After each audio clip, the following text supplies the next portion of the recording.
ทีนี้ก็สิ่งที่มีค่าสูงสุดก็คือธรรมะบ่มีหยังที่มีค่าสูงสุดเท่ากับอริยสัจสี่คือสัจธรรมทุกข์สมุทัยนิโรธมรรคบ่มีหยังมีค่าขนาดนี้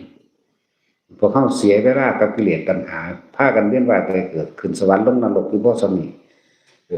บางชาติก็ได้เป็นผัวเมียกันบางชาติก็เป็นข่มขืนเด้บางชาติเมียเฮ็ดบ่ดีไปเกิดเป็นหมาผัวก็เป็นเจ้าของหมาก็เอาเมียใหม่มาแค้นใจอยู่หั่นได้กัดก็มีเด้บางชาติก็เป็นงัวบางชาติก็เป็นควายบางชาติก็เป็นงูมั่งผัวเป็นเกิดเป็นหมามั่งเป็นงูมั่งเป็นงัวมั่งเป็นขี้เกียจมั่งจนสุดท้ายมาเกิดเป็นลูกมันบ่มันก็ธรรมดาเด้ถ้าเกิดเป็นลูกจึงได้มาดวงตาเห็นธรรมในสมัยพุทธเจ้าเกิดนี่สิแม่นี่มันสิแหละ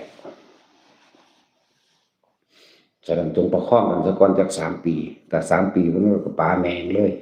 ถ้าปาบ่ได้มาเอาใหม่เพราะว่าเอาใหม่อยู่นี่ก็มีบวชได้จักมื้อ